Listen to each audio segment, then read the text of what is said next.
Hey guys, welcome back to the channel. Today I'm going to be cleaning my canister filter that's been on my 40-gallon breeder that I haven't touched in about 6 or so months. To be honest, I can't remember the last time I even opened this filter. I knew I have serviced it before when I had it on the tank the first time, but since then I don't remember it at all opening it up and cleaning it out. So I thought today would be a good day to film how I clean my canister filter and just how dirty it is inside. It's probably disgusting. If you guys don't know, this tank it's a 40-gallon breeder and it has Convict Cichlids in it. Now when I ordered fish from your fish store, they end up sending me some Convict Cichlids as part of like a bundle. And I end up having 3 pairs of male and female. Guess what happened? Well, if you don't know, Convict Cichlids like to breed a lot. If you have a male and a female and you throw them in just a water bucket, they'll probably breed. And if they breed, they'll breed like wildfire. Before long, you'll have a lot of fry and a lot of fish. At one point, my 40-gallon breeder actually had about 60 or so fish in it. And it was crazy, so I figured I would take the canister filter that I bought when I bought my 100-gallon used aquarium and stick it on that tank instead because of the amount of bioload. Because if you don't know, canister filters hold a lot of media and they can hold a lot of beneficial bacteria as well. So having that big of a filter on the 40-gallon breeder with the exploding population, then I thought that would be most beneficial. Now I did remedy this convict outbreak, if you want to say, with a Marble Goby, and I put him in the tank so he could eat the fry and the smaller fish to keep the populations down, and he did a fantastic job. I think I am left with about 10 to 15 male Convict Cichlids. Anyway guys, that's enough talking. Let's get into cleaning this nasty filter. Alright guys, now I have here is the canister filter that is on my 40-gallon breeder. It is a filter that was bought off of Amazon, and it is kind of like a knockoff between a Sun and an Aquatop. It's pretty much the exact same filter, which means you can use all the same parts and accessories with it. So I already went ahead and got it out from behind the tank because it was a little bit awkward to get in there, and it would be kind of hard to get the camera to see it all because I'm basically blocking it.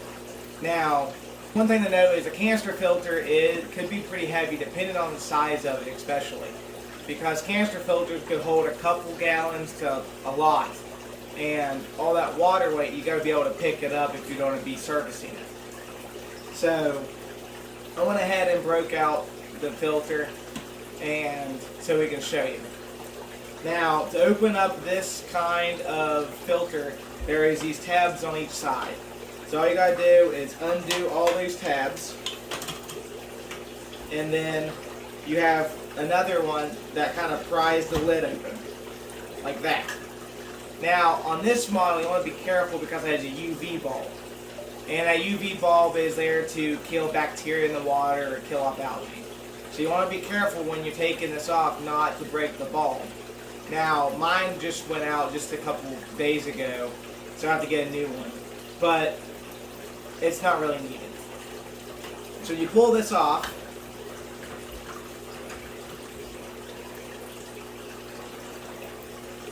Oh, it's nasty in there. It's disgusting. Let it drain a little bit. You can see the pump right here. Now, this is where the water goes in and out, and the pump is actually inside the motor. Now, on this particular model, you want to pay attention to how you clean like your canister filter.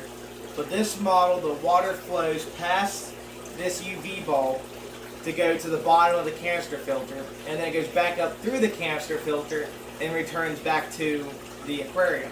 So when you're putting your media in, you need to make sure that you're not placing it in an opposite order. So in this case, you don't want to put your biological media on the very bottom because that's where the dirty water is going to go in contact first. So you want to be able to put the water in, you want the dirty water to hit like a sponge or some type of mechanical filtration first, and then run it through your finer polishing pads, and then to your chemical and biological media. Just one thing to note. I'm going to set this aside.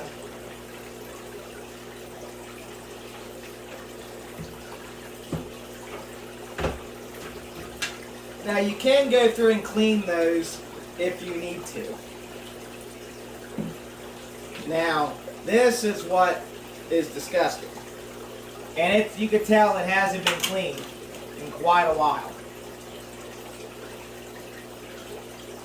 That is disgusting. So I'm going to go ahead and dump some of this out. Well, actually, no, I'm going to leave it in. But that is disgusting. That is some disgusting stuff right there. Yep, you can tell this filter had not been maintained in quite a while. That is disgusting. And yeah, if you're wondering what that little light that you see reflecting the water, that's just a simple light bulb that I have to increase the lighting in this fish room, because it is pretty dark. But yeah, that is a lot of waste and a lot of crap. It actually doesn't smell too bad, which is, I'm kind of surprised, but that's disgusting. Now I have a couple buckets full of water from the aquarium that I am going to take the sponges out of here. I'm going to rinse them off inside that bucket of water, and that will give me what I need to make sure the bacteria stays alive and I don't kill them off as bad. Now it's time to clean off the filter media inside this canister. Now I have 2 buckets of water here because I want to rinse off the media in one bucket and then transfer it to another. Now you could do this with more than one bucket, and you can even rinse this stuff underneath the sink if you wanted to. But in this case, I'm just going to go through 2 buckets of water and rinse them off real good, and then we'll stick them to the other bucket. That way they have the water for the bacteria to survive in. So pulling up the first tray, which is actually going to be the last tray the water hits, and it is full of my biological media. So let me rinse it off real quick. This has ceramic beads.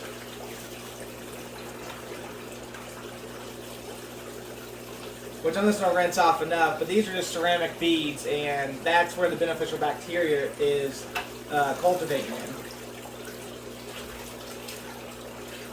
Give that a good rinse. Usually, when you're servicing these, as long as you have a good enough mechanical filtration, you won't get all this gunk on top of your beneficial bacteria. But to be honest, most of the beneficial bacteria in this is actually pretty clean. So it's only really on the big bags of it. I also have some marine land balls in here.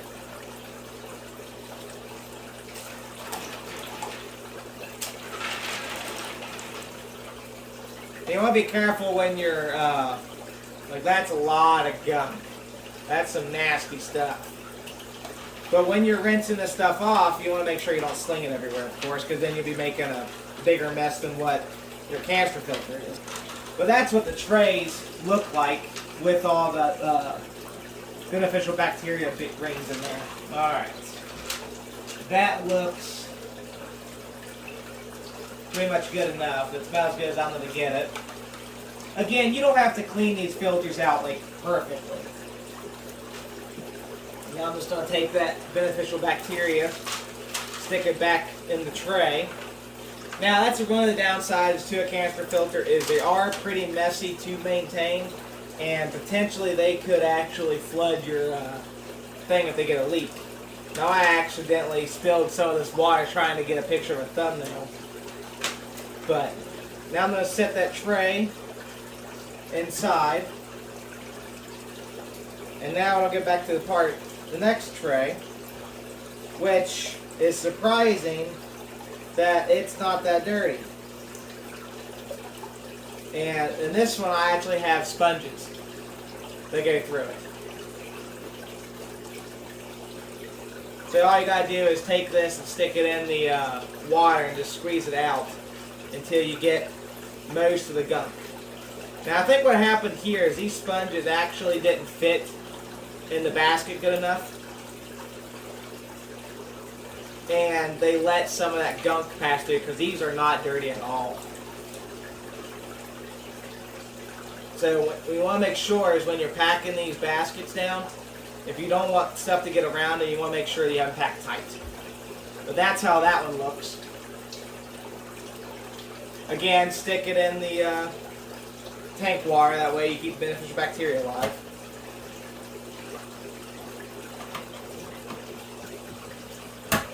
Oh, I got a tray that's stuck in here. And this one also has sponges in it.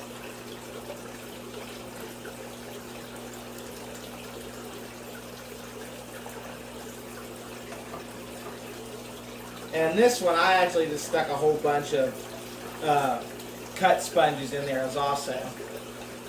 Because sponges have a lot of surface area. So you can actually, they hold a lot of bacteria as long as also with good, pretty much mechanical filtration.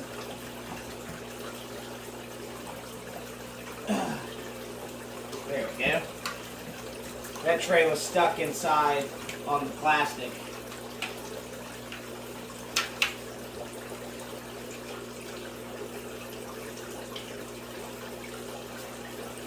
Now, if you need to buy the sponges for this or the Aquatop sponges and filter pads to fit this, you can buy a Sun or a Aquatop brand an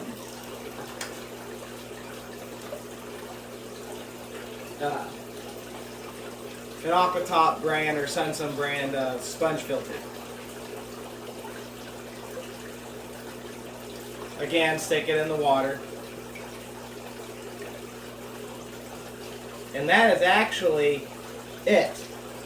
And you can see all that gunk that is just sitting inside your aquarium. And that can create waste. That's creating ammonia and stuff if it stays in the water system. So this model only has 3 trays in it. And yeah, it's pretty disgusting. But it does a good job. Now, oddly enough, the sponges weren't actually that dirty, but they were very coarse sponges, so all that stuff was just probably passing through. Most of it was probably passing through the sponges. So now I'm going to actually put some filter padding and stuff just to make sure the polish of the water stays pretty good, and we won't have that issue of getting the gunk on top of the biological medium. So let me dump this out and rinse it out, and then we'll start putting everything back together. Okay. Okay, now after you have cleaned out all of your media and to where you're fine with it, and you rinsed out your canister filter, you want to make sure you put it back in a proper way to where it collects all of the detritus and the mulm and uneaten food and fish waste in the proper way. That way you're not putting your polishing pad and your biological media on the bottom in case of this filter and get it all gunked up, and you have to deal with all that issues with having it clog, and now your filter ain't running very good and your beneficial bacteria is covered. Now, the issue I had was I didn't have any filtered polishing pad at all inside this filter. I had bottom, and I actually put one in the bottom of the biological media. I'm not going to put any where the sponges are because I don't want the sponges and the filter pads getting stuck to each other, and then you guys spend all that time picking off all the hairs off the sponge. Now, to make sure that you're putting this back on in the correct way, you want to keep an eye on which direction your lid goes on. So in this case, my 2 tabs here that are on the filter is facing this way. And if I take a look at my canister filter lid, those tabs correspond with this latch point. So I want to make sure I put it in the correct way. That way I have all the holes lined up. In this case, I'm going to be putting it where the UV light is in this back corner. That way I need to line up all the trays and the holes that they have in the right way.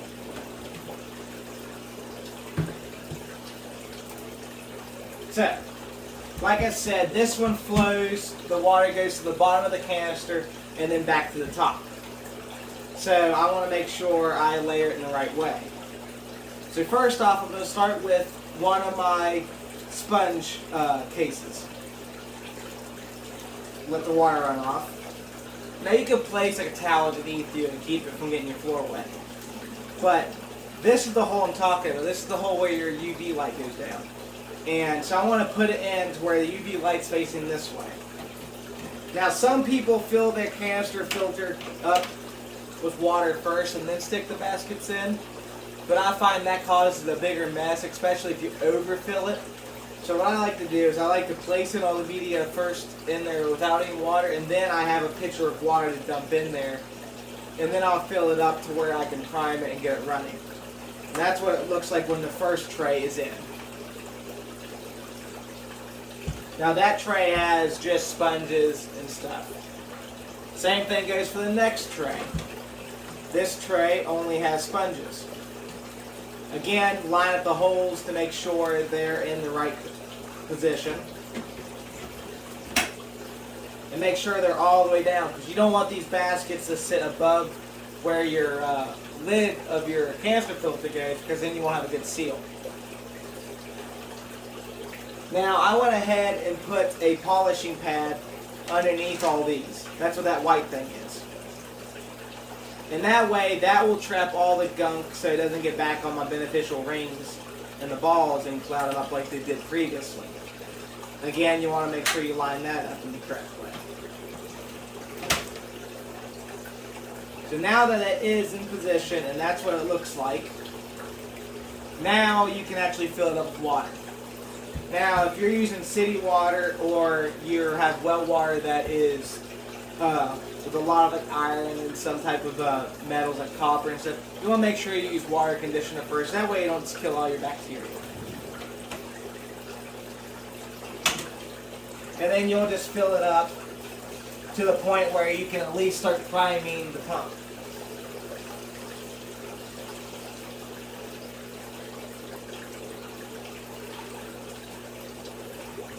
Alright, I'm going to be needing a couple more of these, so I'll be right back, and I'll get back to you when it's completely filled. Alright, after you filled up your canister filter with water, now I just fill it to the top of the baskets, because you want to make sure you don't overflow this by filling up too much, because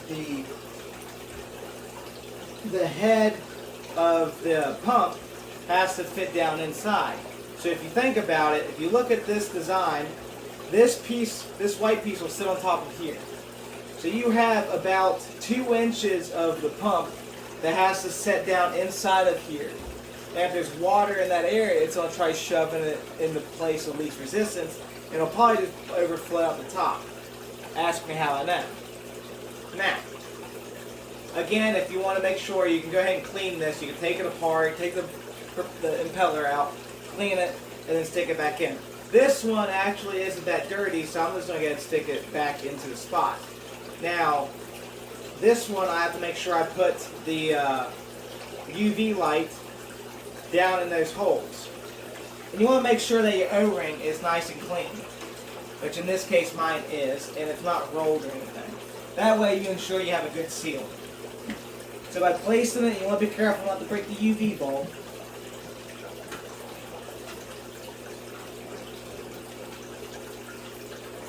Alright. Now, you can feel it when you push it on, because you can feel that O-ring getting tight, and that makes sure you have a good seal. And then you want to go ahead and put your latches back on. The latches on this one are not the best, but it hasn't leaked unless you don't get the O-ring right. Now, I'm going to go ahead and stick it back into the spot, and I'll go ahead and show you how to get it started. Now, before I do that though, right here, this blue button, this is, at least on some models, this is called a primer. This will allow you to purge the system of air, because now that you drained the water and you refilled it up, and you disconnected your line, you're going to have air in there. And trapped air will cause your pump to either not have any suction at all, or it'll cause the water to, your pump not to be able to flow the maximum amount of gallons per hour that it could, and that could burn your pump up.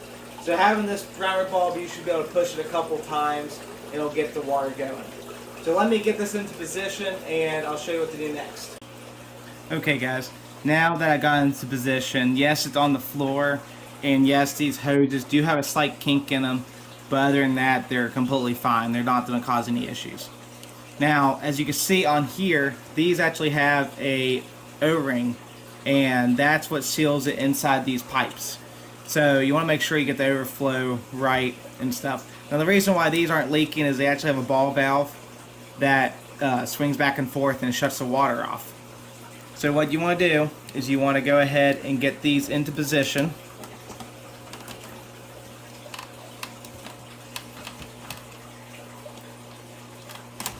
Got it backwards.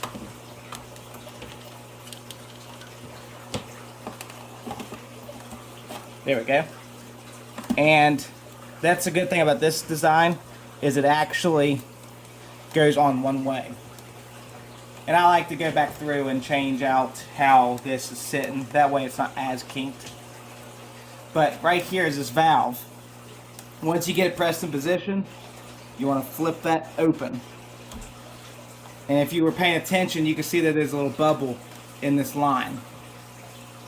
Now, generally your canister filter will be underneath your tank, but this one's on the floor, so I had to do this. Now, I used to have it propped up usually, and that usually keeps this bend from happening. But this so far has not caused any issues with the flow of the aquarium filter, and it hasn't caused any issues. Now, before you plug it in, you want to go ahead and prime it by using this bulb. So pushing it in, you can see that the bubbles going through the lines.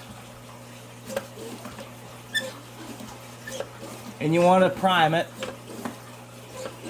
until you can get the water out.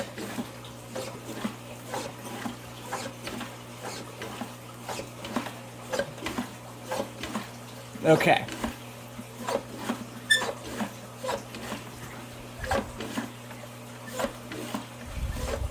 And you can feel the primer bulb getting some resistance. So I'm going to go ahead and plug it in and see what happens.